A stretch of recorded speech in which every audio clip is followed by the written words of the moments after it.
ಎಲ್ಲರಿಗೂ ನಮಸ್ಕಾರ. ನಾವೆಲ್ಲರೂ ಎಷ್ಟೋ ಸಾರಿ ಬೇರೆಯವರ ನಿರೀಕ್ಷೆಗಳಿಗೆ ತಕ್ಕಂತೆ ಬದುಕೋಕ್ಕೆ ಪ್ರಯತ್ನಿಸ್ತೀವಿ ಅಲ್ವಾ? ಆದರೆ ನಮ್ಮದೇ ಆದ ದಾರಿಯನ್ನ, ನಮ್ಮ ನಿಜವಾದ ಸ್ವರೂಪವನ್ನ ಕಂಡುಕೊಳ್ಳೋದ್ರಲ್ಲಿ ಒಂದು ಅದ್ಭುತವಾದ ಶಕ್ತಿಯಿದೆ. ಬನ್ನಿ, ಇವತ್ತು ಆ ಶಕ್ತಿಯನ್ನ ಹೇಗೆ ಅನಾವರಣಗೊಳಿಸೋದು ಅಂತ ನೋಡೋಣ. ಈ ಬದ್ಲಾಗ್ತಿರೋ ಮುಖವಾಡಗಳ ಕೆಳಗೆ ನಿಜವಾಗ್ಲೂ ನಾನ್ ಯಾರು? ಈ ಪ್ರಶ್ನೆ ನಮ್ಮಲ್ಲಿ ಹಲವರನ್ನ ಕಾಡಿರ್ಬೋದು. ಮಾಯಾ ಅನ್ನೋ ಕಲಾವಿದೆಯ ಕಥೆನೂ ಇದೇ ಥರ ಇತ್ತು. ಹಗಲೊತ್ತು ಅವಳೊಬ್ಬಳು ಕಾರ್ಪೊರೇಟ್ ವಿಶ್ಲೇಷಕಿ. ಆದ್ರೆ ರಾತ್ರಿ ಆಗ್ತಿದ್ದಂತೆ ಅವಳೊಳಗಿನ ಚಿತ್ರಕಾರ್ತಿ ಎಚ್ಚರಗೊಳ್ತಿದ್ಲು. ಈ ಎರಡು ಪ್ರಪಂಚಗಳ ನಡುವೆ ಅವಳ ಜೀವನ ಎಲ್ಲೋ ಒಂದು ಕಡೆ ಚದರಿ ಹೋದ ಹಾಗೆ ಅನಿಸ್ತಿತ್ತು. ಅಸಲೇ ನಮ್ಮಲ್ಲಿ ಹೆಚ್ಚಿನವರಿಗೆ ಇದೇ ರೀತಿಯ ಸಂಘರ್ಷ ಇರುತ್ತೆ. ಜಗತ್ತು ನಮ್ಮಿಂದ ಒಂದನ್ನ ನಿರೀಕ್ಷೆ ಮಾಡಿದ್ರೆ ನಮ್ಮ ಮನಸ್ಸು ಇನ್ನೊಂದನ್ನ ಬಯಸುತ್ತೆ. ಹಾಗಾದ್ರೆ ಈ ಸವಾಲನ್ನ ಎದುರಿಸಿ ನಮ್ಮ ನಿಜವಾದ ದಾರಿಯನ್ನ ಕಂಡುಕೊಳ್ಳೋದು ಹೇಗೆ? ಬನ್ನಿ, ಈ ಪಯಣವನ್ನ ಒಟ್ಟಿಗೆ ಶುರು ಮಾಡೋಣ. ಸರಿ, ನಮ್ಮ ಪಯಣದ ಮೊದಲ ನಿಲ್ದಾಣ ನಟಿಸುವರ ದ್ವಂದ್ವ. ಅಂದ್ರೆ ನಾವು ಈ ರೀತಿ ಬೇರೆಯವ್ರಿಗೋಸ್ಕರ ಧರಿಸೋ ಮುಖವಾಡಗಳ ಹಿಂದೆ ನಾವು ತಿರಬೇಕಾದ ಬೆಲೆ ಏನು ಅನ್ನೋದನ್ನ ಮೊದಲು ಅರ್ಥ ಮಾಡ್ಕೊಳ್ಳೋಣ. ನೋಡಿ, ನಾವು ನಮ್ಮ ದಾರಿಯಿಂದ ದೂರ ಸರ್ದಾಗ ನಮ್ಮ ದೇಹ ಮತ್ತು ಮನಸ್ಸು ನಮ್ಗೆ ಸಿಗ್ನಲ್ ಕೊಡೋಕ್ ಶುರು ಮಾಡುತ್ತೆ. ಜೀವನ ಚದರಿ ಹೋದ್ಹಾಗೆ ಅನ್ಸೋದು, ಎಷ್ಟೇ ರೆಸ್ಟ್ ಮಾಡಿದ್ರೂ ಶಕ್ತಿ ಇಲ್ಲದ ಹಾಗೆ ಆಗೋದು, ಮುಂದೆ ಏನ್ ಮಾಡ್ಬೇಕು ಅಂತ ದಾರಿಮೇ ಕಾಣಿಸ್ದೇ ಇರೋದು, ನಿರಂತರ ಆಯಾಸ, ಆತಂಕ, ಕಿರಿಕಿರಿ, ಕೊನೆಗೆ ಇದೆಲ್ಲ ಸೇರಿ ಬರ್ನ್ಔಟ್ ಆಗ್ಬಿಡುತ್ತೆ. ಇದೆಲ್ಲವೂ ನಾವು ನಮ್ಮ ಅಸಲಿ ಸ್ವರೂಪದಿಂದ ದೂರ ಆಗ್ತಾ ಇದೀವಿ ಅನ್ನೋದಕ್ಕೆ ಒಂದು ಎಚ್ಚರಿಕೆಯ ಗಂಟೆ ಇದ್ದ ಹಾಗೆ. ಹಾಗಾದ್ರೆ ಈ ನಿಜವಾದ ಸ್ವರೂಪ ಅಂದ್ರೆ ಏನಪ್ಪಾ? ಅದನ್ನ ಕಂಡ್ಕೊಳ್ಳೋದು ಹೇಗೆ? ಬನ್ನಿ, ಆ ದಾರಿಯನ್ನ ಈಗ ಅನ್ವೇಷಿಸೋಣ. ತುಂಬಾ ಸರಳವಾಗಿ ಹೇಳ್ಬೇಕು ಅಂದ್ರೆ, ನಿಜವಾದ ಸ್ವರೂಪ ಅಂದ್ರೆ ನಮ್ಮ ಆಳವಾದ ಮೌಲ್ಯಗಳು, ಅಂದ್ರೆ ನಾವು ಯಾವುದಕ್ಕೂ ಕಾಂಪ್ರಮೈಸ್ ಆಗದ ತತ್ವಗಳು, ನಮ್ಮ ಸಹಜ ಸ್ವಭಾವ ಮತ್ತು ನಮ್ಮನ್ನ ಹುರಿದುಂಬಿಸೋ ಆಸಕ್ತಿಗಳು. ಈ ಮೂರೂ ಒಂದಾಗೋ ಜಾಗ. ಇದೇ ನಮ್ಮ ಜೀವನದ ನಿಜವಾದ ದಿಕ್ಸೂಚಿ. ಗೊತ್ತಾ, ಈ ಆತ್ಮಜ್ಞಾನದ ಹುಡುಕಾಟ ಇದೆಯಲ್ಲ, ಇದು ಇವತ್ತು ನಿನ್ನೆದಲ್ಲ. ಸಾವಿರಾರು ವರ್ಷಗಳ ಹಿಂದೆಯೇ ಪ್ರಾಚೀನ ಗ್ರೀಸ್ನ ಸಾಕ್ರಟಿಸ್ ನಿನ್ನನ್ನು ನೀನು ಅರಿ ಅಂದಿದ್ರು. ನಮ್ಮ ವೇದಾಂತ ಮತ್ತು ಬೌದ್ಧ ಧರ್ಮದಲ್ಲಿ ಆತ್ಮ ಸಾಕ್ಷಾತ್ಕಾರದ ಬಗ್ಗೆ ಹೇಳಲಾಗಿದೆ. ಈಗ ಇಂದಿನ ಮಾಡರ್ನ್ ಪಾಸಿಟಿವ್ ಸೈಕಾಲಜಿ ಕೂಡ ಇದೇ ಸತ್ಯವನ್ನೇ ಎತ್ತಿ ಹಿಡಿಯುತ್ತೆ. ಸರಿ, ನಮ್ಮ ನಿಜ ಸ್ವರೂಪವನ್ನ ಇನ್ನೂ ಸುಲಭವಾಗಿ ಅರ್ಥ ಮಾಡ್ಕೊಳ್ಳೋಕೆ 3 ಭಾಗಗಳಾಗಿ ನೋಡೋಣ.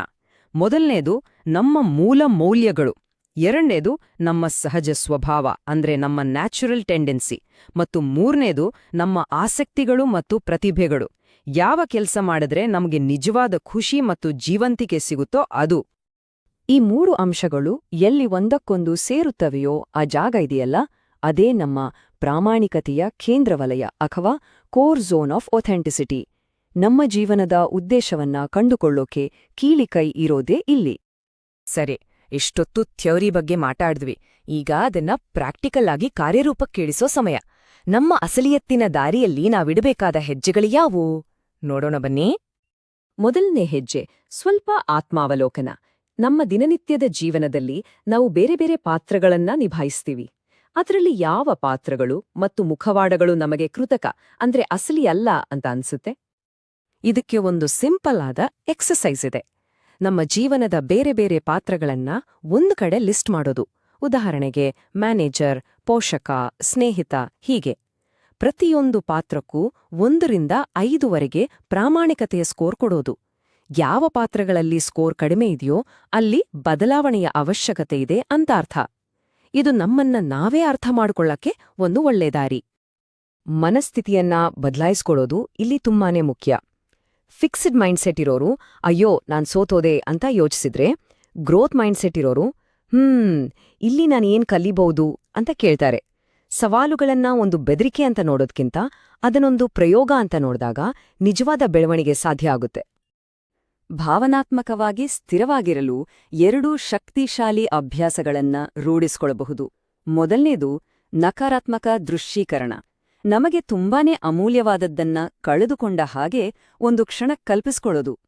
ಇದು ನಮ್ಮಲ್ಲಿ ಕೃತಜ್ಞತಾ ಭಾವವನ್ನ ಹೆಚ್ಚಿಸುತ್ತೆ. ಎರಡನೇದು ದೈನಂದಿನ ಅರಿವಿನ ತಪಾಸಣೆ.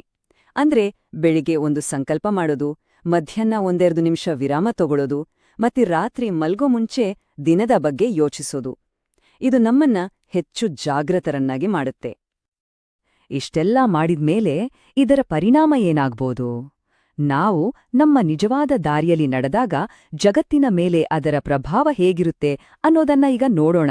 ನಾವು ನಮ್ಮ ಪಯಣದ ಗಮ್ಯಸ್ಥಾನವನ್ನ ತಲುಪ್ತಿದ್ದೇವೆ. ರೋಹನ್ ಅನ್ನೋ ಉದ್ಯಮಿಯ ಈ ಕಥೆ ಕೇಳಿದ್ರೆ ನಿಜಕ್ಕೂ ಸ್ಫೂರ್ತಿ ಬರುತ್ತೆ.